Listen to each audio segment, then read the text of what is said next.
दोस्तों, स्वागत है आपका ऑडियो कहानी बाय संयोगिता में, जहां कहानियां सिर्फ शब्द नहीं बल्कि अनुभव बनकर दिल में उतरती हैं। पिछले भाग में हमने सुना कि कैसे ओशो ने अमेरिका की ओरेगन में रजनीशपुरम नाम की एक आध्यात्मिक नगरी बसाई।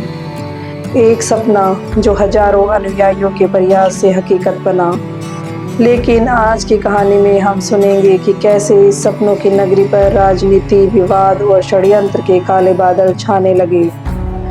तो आइए सुनते हैं रजनीशपुरम का संघर्ष, सपनों पर छाए बादल, सपनों का शहर और बढ़ता विरोध। रजनीशपुरम अब एक ऐसी जीवंत नगरी थी जहां सैकड़ों एकड़ में फैले थे खेत, रंग बिरंगे फूलों से भरे बगीचे और हर कोने में ध्यान, संगीत और नृत्य की ध्वनि। लेकिन इस शांति के बीच स्थानीय राजनीति और धार्मिक संगठनों का विरोध भी बढ़ने लगा।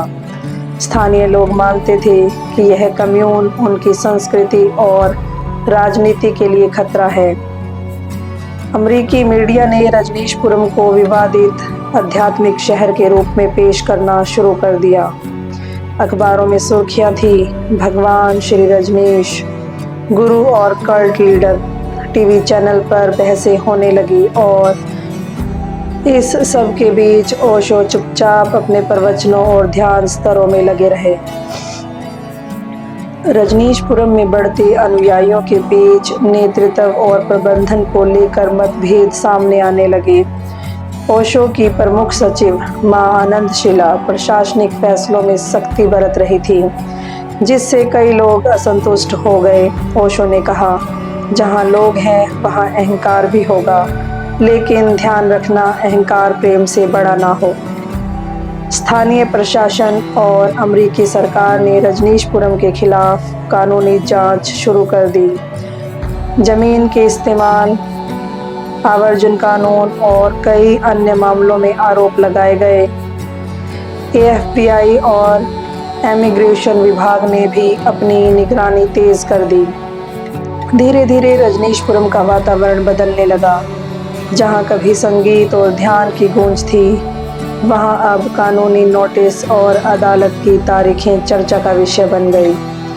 ओशो अपने शिष्यों से कहते, सत्य के मार्ग पर कांटे भी फूल की तरह हैं, बस उन्हें स्वीकार करना सीखो। सबसे बड़ा झटका तब लगा जब मां आनंदशिला अचानक रजनीशपुरम छोड़कर विदेश चली गई। उनके जाने के बाद कई गंभीर आरोप सामने आए, जिससे मीडिया और सरकार का दबाव और बढ़ गया। दोस्तों, यह था ओशो जीवन कथा भाग 9, रजनीशपुरम का संघर्ष, सपनों पर छाए बादल।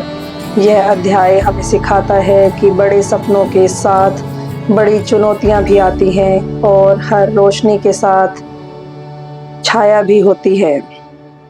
अगले भाग में हम सुनेंगे कि कैसे इन सब विवादों के बीच ओशो को अमेरिका छोड़ने का कठिन निर्णय लेना पड़ा। अगर आपको यह कहानी पसंद आई हो तो लाइक करें, शेयर करें और ऑडियो कहानी बाय संयोगिता को सब्सक्राइब करें, ताकि हमारी यह प्रेरणादायक श्रृंखला आपके साथ जुड़ी रहे। धन्यवाद।